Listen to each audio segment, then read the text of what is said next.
खुलुमबाय नोंथांमोनखौ आरोबाव फिन खेबसेबाव गोसो गोथारै बरायबाय।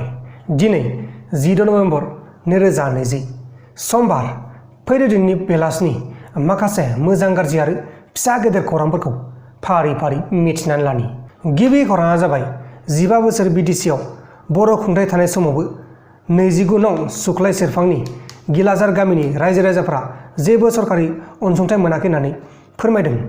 बोसोरफ्रामबो गामिनि रायजो राजाफ्रा न'खर न'खर औवा खांनानै नास्रिजुलि दैसानि सायाव थांलाय फैलाय खालामनो थाखाय दालां बानायनो गोनां जादों होननानै बुंदों।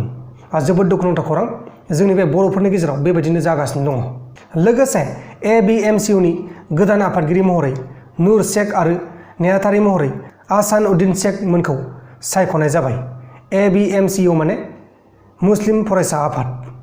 गुबुन फारसेथिं बिटिसिनि बिसायख'थि डेटखौ फिक्स खालामनाय जाथ'वाखैब्लाबो BPF, BJP आरो UPPL गासैबो हान्जाफोरा मेल मिटिं खालामगासिनो दङ आरो बे बारनि बिसायख'थियाव BJP आरो BPFनि गेजेराव एना-एनि जानायखौ बांसिनै नुनो मोननाय जादों। दानिया फैदो गुबुन खौराङाव। गुबुन खौराङा जाबाय क'क्राझारनि आयेन कलेजाव इन्टारनेल क्वालिटि एसेसमेन्ट सेल दाफुंनाय जाबाय। 36 बोसोराव आगान होनाय क'क्राझार ल' कलेजआ जोंनि बे BTRनि गंसे नायल' जाल' ल' कलेज होननानै खौराङाव फोसावनाय जादों। लोगोसे ब्रैथि खेबनि थाखाय बिहारनि चिफ मिनिस्टार नितीश कुमार बिथाङा 10 नभेम्बर बा दहाय दिनै समबारखालि समायखिरा लाबाय। बिथांनि पार्टिनि मुङानो जाहैबाय NDA। बिथांमोननि पार्टिया BJP दोलोजों गोरोबथा दङ। गुबुन खौराङा जाबाय ABMSUनि ताइसम हुसेना बिटिसिनि बिसायख'थिनि सिगां सिगां लाफिकुल इस्लामखौ जायबा बुथारदोंमोन बैसोर दुथांफोरखौ हमनांगौ होननानै दाबि खालामदों। अब्ला दानिया फैदो गुबुन खौराङाव।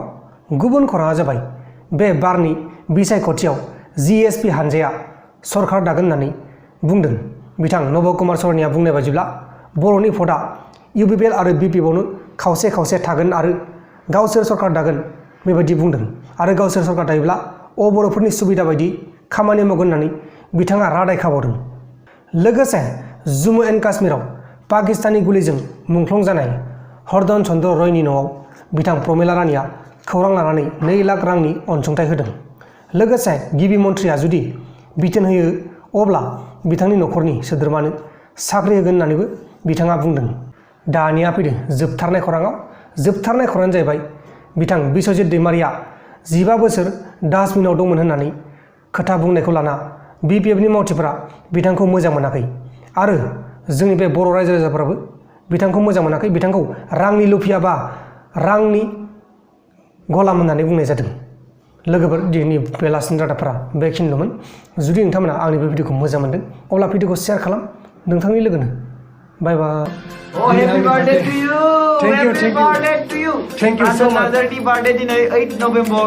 So I am very sorry that. But नोंथाङा जोंनो दहाय ब्रेकफास्टआव पार्टि होबाय। रुटि गांनै जाबाय जोङो, साहा लोंबाय, घुगनि जाबाय जोंनि लकेल आरो प्रान्जला बेखौ बिलखौ होनानै होबाय। फै नोंबो फै ओरै फै। बिथाङाबो आंखौ बार्थडे विश खालामदों।